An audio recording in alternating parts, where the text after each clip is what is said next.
Hello tout le monde, on se retrouve donc pour cette analyse de marché. Nous sommes le mardi 7 avril, juste après le week-end de Pâques. Donc on va voir un peu ce que le marché nous réserve hein, sur le marché des cryptos. On a eu un petit rebond dans la journée d'aujourd'hui.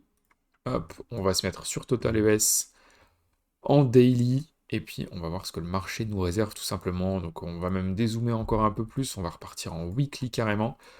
Weekly, un point égale une semaine. On est sur TradingView, on utilise des graphiques en ligne tout simplement, histoire de vraiment repérer les différentes tendances et ne pas être biaisé par des bougies rouges, vertes, etc. dans tous les sens.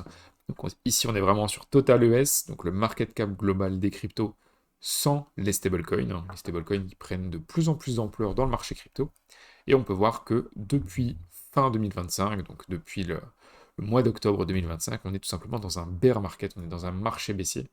On a fait actuellement sur clôture hebdomadaire une baisse d'une cinquantaine de pourcents, et la baisse n'est peut-être pas finie. C'est ce qu'on va justement regarder. Donc est-ce qu'on est plutôt dans des setups de rebond, est-ce qu'on est plutôt dans une baisse qui va continuer? On va regarder ça tous ensemble et voir quels différents plans on pourrait établir tout simplement sur ce marché crypto. Actuellement, si on regarde, on est toujours sous cette grosse résistance aux alentours des 2,25 sur Total ES.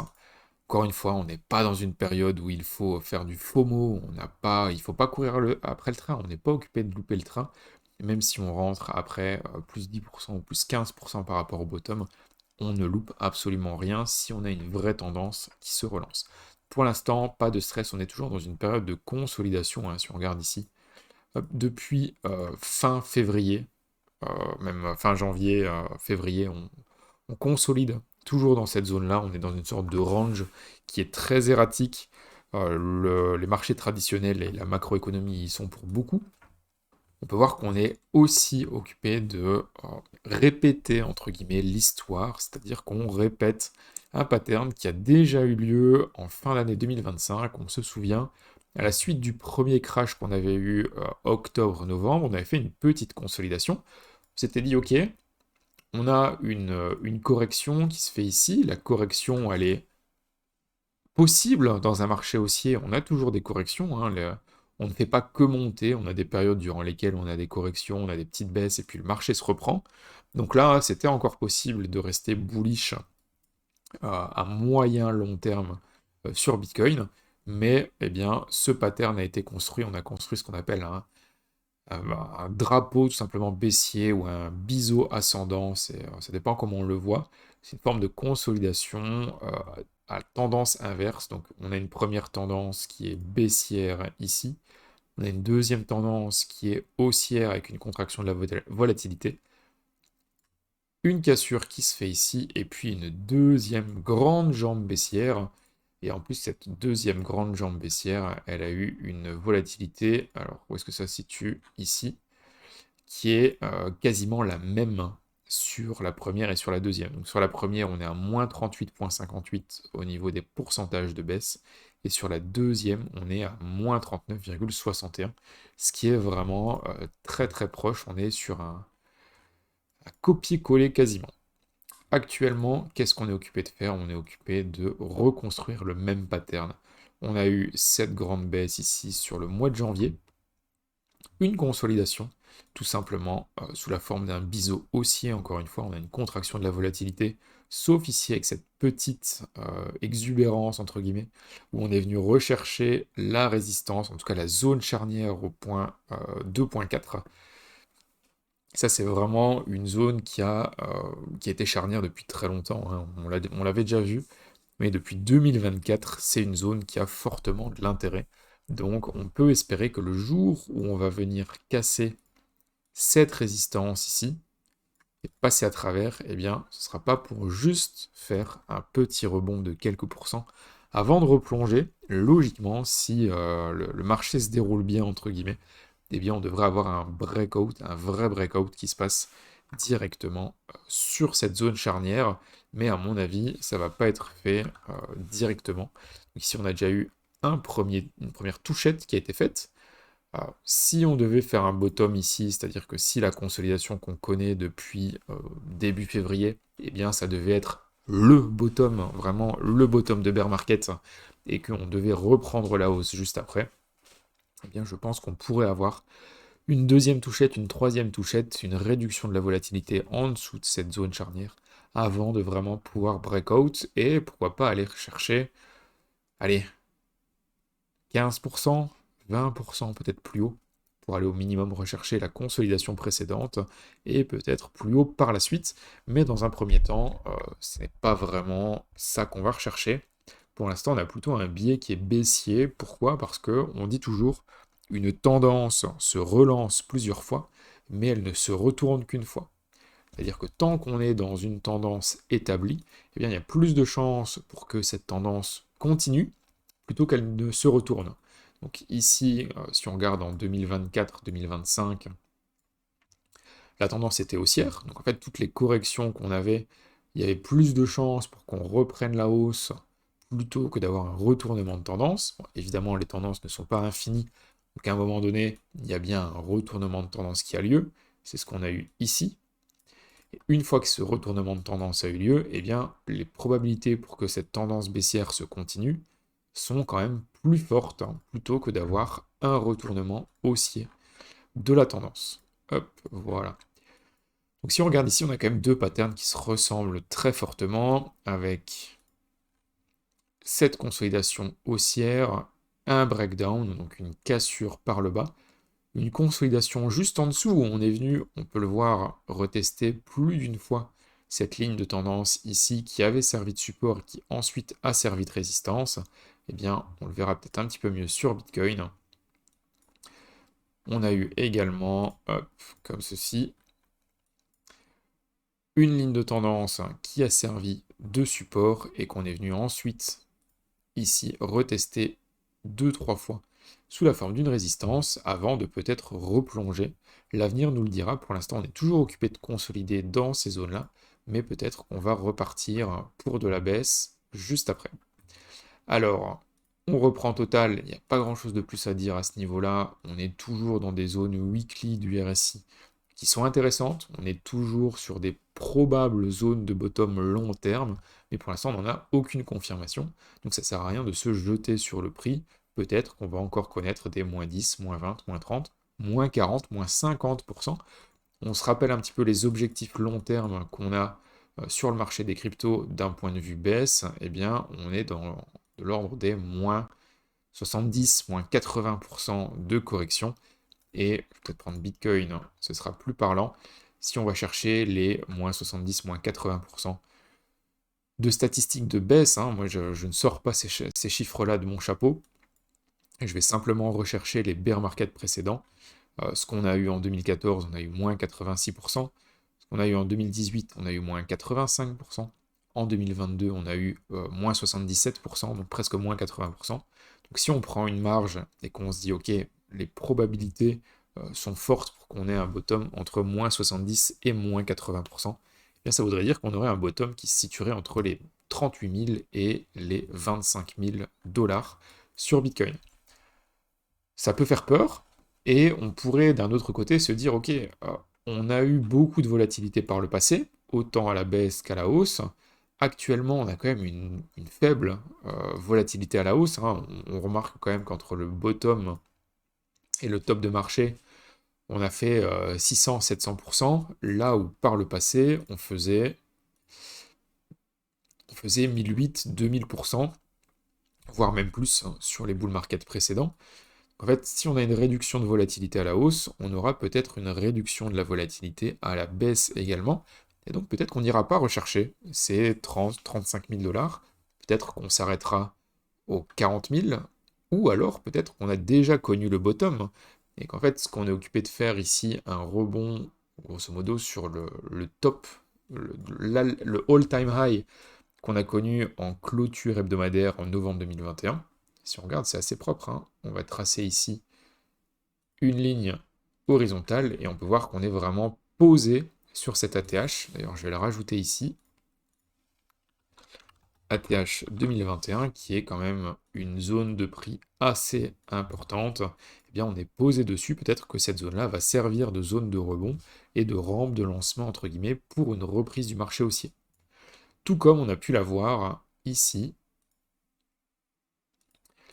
avec le top de 2017, où on est venu rebondir pas très loin, alors on est passé un petit peu à travers, mais en tout cas pendant plusieurs mois, on est resté ici à consolider sur cette zone de bottom qui était l'all-time high de 2021. Donc peut-être qu'on est simplement occupé de reproduire ce qu'on a connu, tout simplement, en 2021-2022, avec ce gros bear market. Donc les objectifs sont bien clairs, on ne se précipite pas et on attend de voir ce que le marché va nous donner.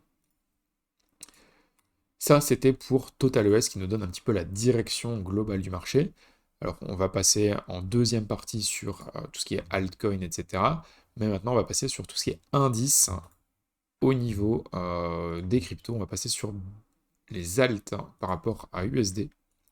Les alts par rapport à USD, on a quelque chose qui ressemble très fort à Total ES, avec, comme ceci, une consolidation vers le haut avec une réduction légère de la volatilité, mais en tout cas quelque chose qui ressemble très fort à ce qu'on pourrait appeler un drapeau baissier, tout simplement, comme on l'a vu sur Total ES. Donc globalement, les alts sont pas fortement bullish par rapport à USD. Il n'y a pas trop d'intérêt à aller se jeter sur les alts actuellement.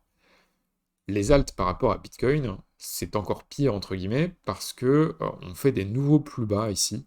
On peut le voir, on a une longue consolidation ici qui est occupée de se faire, avec une réduction de la volatilité, mais toujours pas de breakout.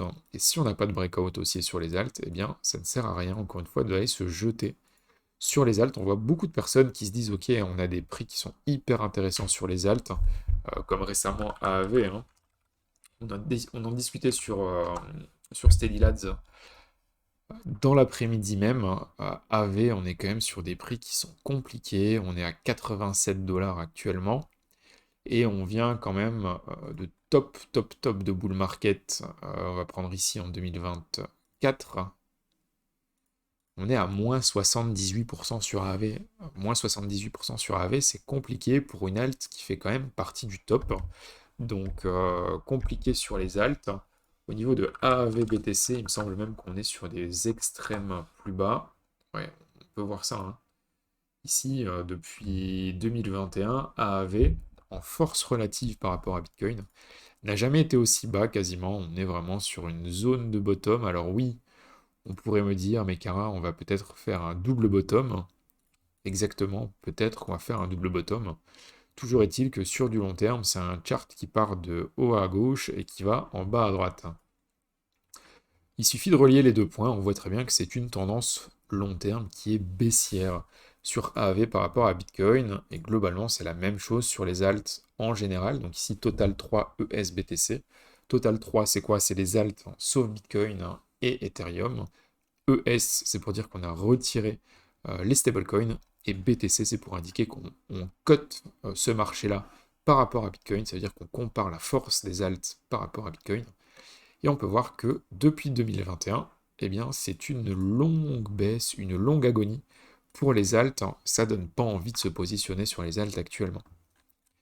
Alors, on a eu un beau rebond durant l'été 2025, mais actuellement, on n'a pas de reprise vraiment. Je pense qu'un jour ou l'autre, on va pouvoir avoir un rebond et une reprise sur les alts, mais hop, je reviens là-dessus.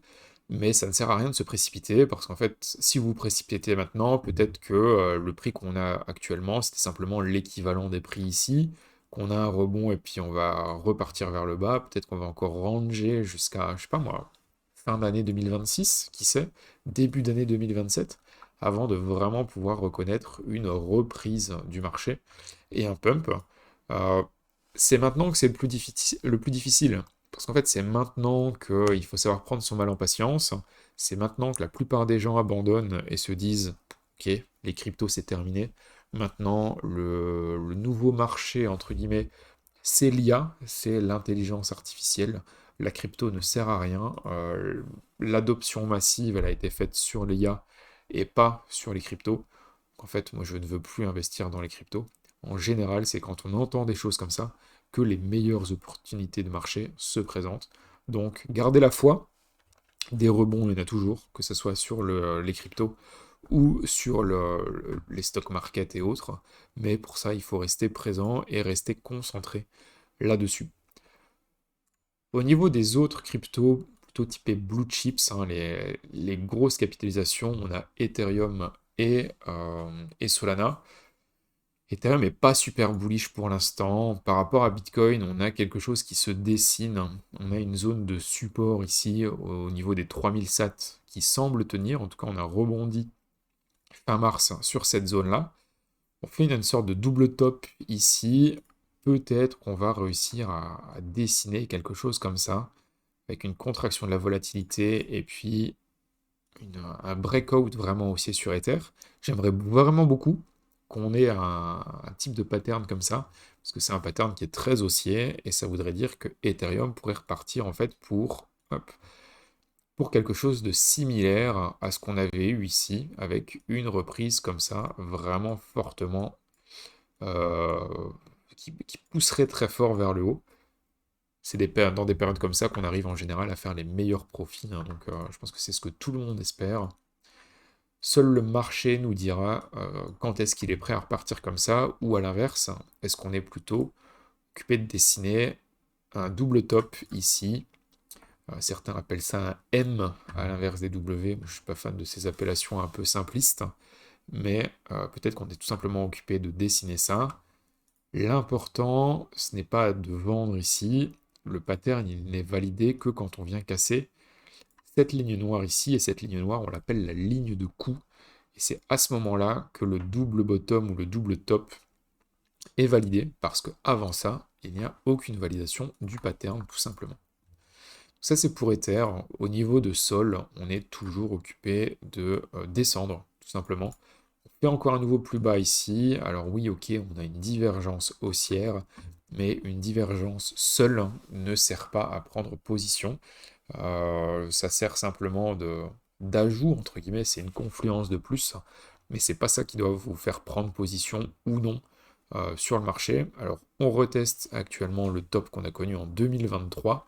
Pareil, on est sur une zone très charnière. Ici, on est vraiment sur une zone d'extrême bottom, entre guillemets. Donc, on n'est pas sur des zones où il faut forcément revendre des Solana long terme qu'on avait en portefeuille. Si on a vécu toute cette baisse-là, il n'y a aucune raison de vendre ici sur un méga bottom, entre guillemets, de sol par rapport à Bitcoin, encore une fois, pas de sol par rapport à USD. Sur sol par rapport à USD, alors ok, on est sur une zone intéressante parce qu'on a ce bottom ici, hop, comme ceci, mais sur la hausse, ici, on n'a pas vraiment eu de zone de bottom. Donc pour l'instant, la zone tient. On est sur une bonne zone, que ce soit versus USD ou versus BTC, mais on n'a pas vraiment de rebond qui se dessine pour l'instant. Encore une fois, il faut prendre son mal en patience et soit vous acceptez de, entre guillemets, perdre du temps et de subir toute cette volatilité dans la zone de bottom, ou alors, enfin, si on fait un bottom, hein, parce que c'est pas garanti qu'on fasse un bottom, mais dans le cas où on ferait un bottom, vous acceptez de subir cette volatilité, ou alors vous vous dites, non, moi je veux pas subir cette volatilité-là, moi je veux rentrer dans le marché quand il est prêt, quand il a assez maturé, et tout simplement prendre position au moment où le marché breakout réellement, ce qui n'est pas le cas pour l'instant. Quelques alts intéressantes. Tao, on est toujours sur la zone de support. On va se mettre comme ceci en 12 heures. On a toujours ce support-ci aux alentours des 290, 295 dollars sur Tao par rapport à BTC. Où est-ce qu'il est? Il est ici. Eh bien, on est toujours occupé de consolider sur la zone daily et 3D et même hebdomadaire si je ne me trompe pas. Voilà. En hebdo, toujours cette grosse zone de résistance qui pourrait servir de support et propulser Tao très très haut. Peut-être, hein. On pourrait très bien avoir un retournement comme ça. Qu'est-ce qu'on a d'autre? On a Hype. Hype, je vous en parle quand même depuis assez longtemps. En tout cas, j'en parle pas à chaque vidéo, mais ça fait pas mal de temps, plusieurs semaines que je vous ai présenté cette zone de rebond intéressante aux alentours des 35-36 dollars. Zone verte, pour l'instant on est toujours dedans. pas vraiment de gros rebonds, mais en tout cas, on semble acter quelque chose qui ressemble à un bottom. Doge consolide toujours et fait ce qui donne des choses intéressantes également, avec cette consolidation juste au-dessus, ici, de ces deux tops. Donc voilà un petit peu pour l'analyse marché. On parlera dans ces Lads juste après de ZEC, qui est très intéressant également. Voilà pour cette analyse de marché concernant Bitcoin, Ethereum, Solana, les indices et quelques cryptos. On est en phase de construction d'un bottom, mais encore rien de confirmé. On a toujours un marché qui est compliqué au niveau macro. Donc ça sert à rien de FOMO, ça sert à rien de courir après les prix dès qu'il y a un petit rebond. On est dans une machine à lessiver et il vaut mieux en rester out parce qu'en fait sinon vous allez perdre votre temps, vous allez perdre votre argent, sauf si vous êtes un expert en scalping et en trading de range, mais il y a très peu de monde qui arrive à trader correctement dans ces zones-là.